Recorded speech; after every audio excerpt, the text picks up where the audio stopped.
This feels like the movie that gamers and Twitch streamers have been waiting for years. And thanks to this movie, NPCs will never experience unnecessary death ever again. Or at least for 12 hours.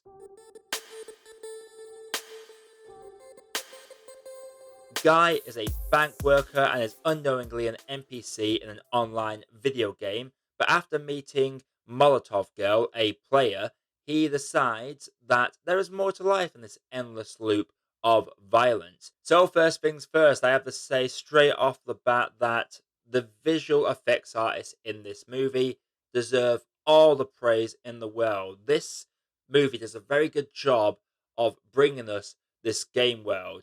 It reminds me of very much the style of, I think it's Californication by the Red Hot Chili Peppers. It had a similar style to that music video for that particular one, and just the graphics that they lay over the players, the little nicknames for the players, and just how they list off the different missions that you see throughout this world. It's a very vibrant world that's brought to life in a big way. This is a film about an NPC character that gains a form of sentience, and it shouldn't work. But this world of a video game being brought to life and giving us this distinct differentiation between the real world and the digital world really works wonders and leads to some fantastic gags. This movie is a love letter to the gamers and the Twitch streamers. There are some big name Twitch streamers that make cameos within this movie, and I do love how they don't just poke fun at some gamer tropes like the living in your mom's attic or basement trope. They do those, but they also show the love and care of being a gamer and just the loot that you go for. And the people that make the independent games as well gives them a bit of love. I'm by no means a video game developer, but some of the jargon that they use in this, I feel, is very much what video game developers use. And hearing phrases such as collision and things like that, these subtle little things that you see in patch notes for games across the board on PC and console, it makes you believe that there's at least some love towards video games and those that play it, which I very much did appreciate. Now, does Ryan Reynolds do the Deadpool voice? Yes, but no. There are times where he does do the Deadpool shtick that he's been doing since Deadpool came out a few years ago, but he does pull it back for some more emotional moments because, believe it or not, this film has some very strong emotional beats. While it is mostly an action comedy, it has some heartfelt moments that you genuinely do feel. And I have to give a big shout out to Ryan Reynolds and Jodie Comer, who are the two characters that basically bring these emotional moments to life. They do a solid job. I'll say Jodie Comer is by far the person that guides us through this film. She is that bridge between the digital world and the real world. And I do love how she snaps between her drive to get one over on this game developer, while also talking down to Guy, assume that he's a noob when she first meets him, and just talks to him in such a condescending way. I love that comparison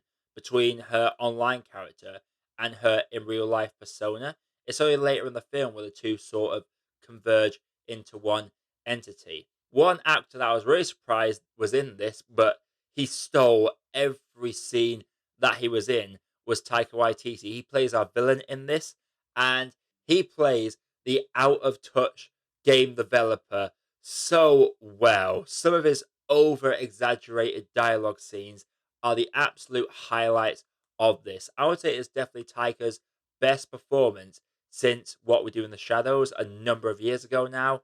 He just does a solid job. He's a joy to see on screen. He's dislikable, but he's fun to see, and a lot of the laughs come from his side of things. There's also Joe Keery from Stranger Things in this. I just love that we have Steve has come full circle now. He got to become a bit of a dog in Stranger Things, but now he's a full-on game developer that deals with in-game complaints and speaks in gaming jargon. I really appreciate that side of things. But yeah, the development of Guy as a character, it was really heartfelt, and Ryan Reynolds sold it brilliantly. I just love that he's basically a fish out of water in his own little world. These silly things that we take for granted constantly, he has no idea about. He doesn't know what leveling up is.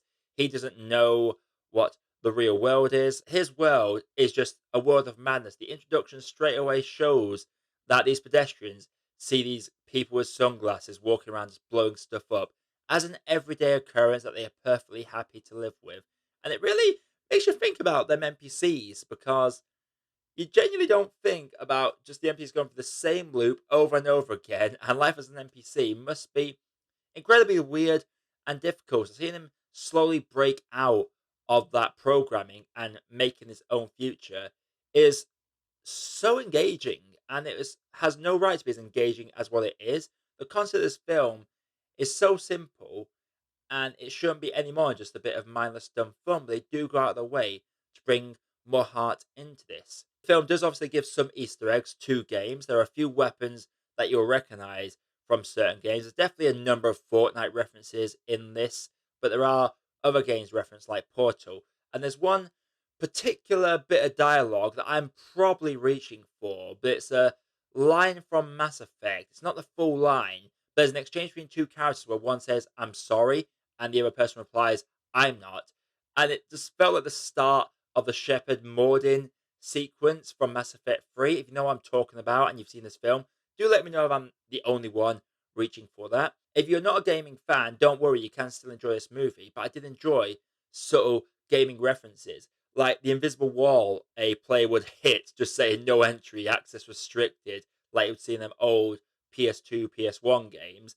And there's one particular moment just in the background. I think guys on a phone booth or something, and you just see this player character trying to cling on to this wall, like jumping in the style of them old Assassin's Creed games.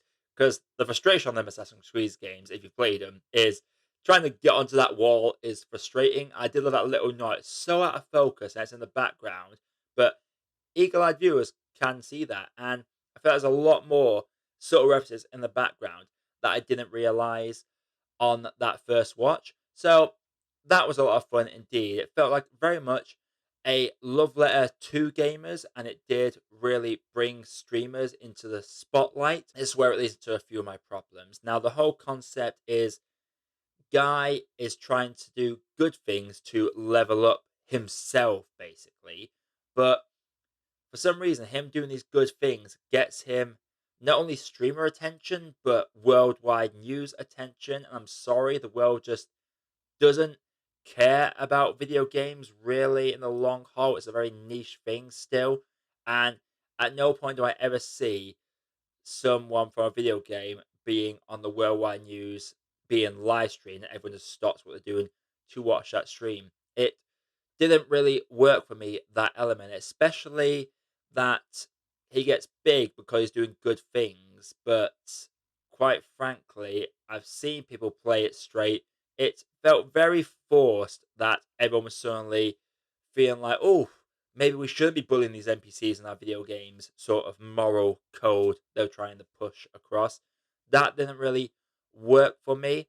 And there were some elements about the finale that were a bit iffy, but I will say that that's in spoiler territory, so I can't really say much about it. The film also has a bit of an issue getting going. It does take time to fully get into gear, but when it does, it starts becoming a fun ride from start to finish because there are a lot of jokes within the heartfelt moments. And couple of the biggest laughs I heard was a certain joke about a button, and this movie gives you one of the best cameos I think I have ever seen in any movie. If you've seen it, you know exactly what cameo I'm on about. I think that just really worked because it came at a point where something happened that was starting to feel a bit cringeworthy, and I thought that was when the film was going to start going downhill. Then immediately this cameo appears, and it's beautiful, and the whole theatre I was in burst out laughing for a solid 30 seconds, and that's something that is very difficult to achieve in any medium. But yeah, Free Guy, it had a lot of fun moments. It's a very fun film. It has no right to be as good as what it is, but it does have problems that hold it back for me. I couldn't really buy the chemistry between Guy and Molotov Girl.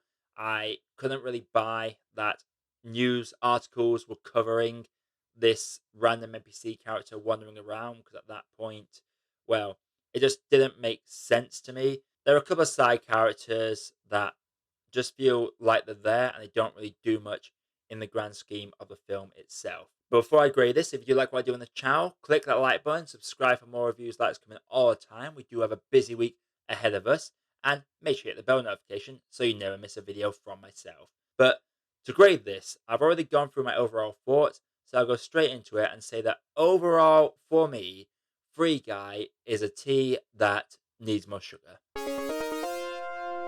So, Free Guy, have you seen it? If you have them, you thought down in the comments below. Again, like what I do, click the like button, subscribe to the channel for more reviews like this coming all the time. We've got Don't Breathe 2 coming up soon. I'm going to review the 99 classic Tarzan. I've also got Vivo to bring out as well. So, make sure you don't miss those. And until next time, my name is Josh. I've been a Movie Apprentice, and I'll see you in the next video.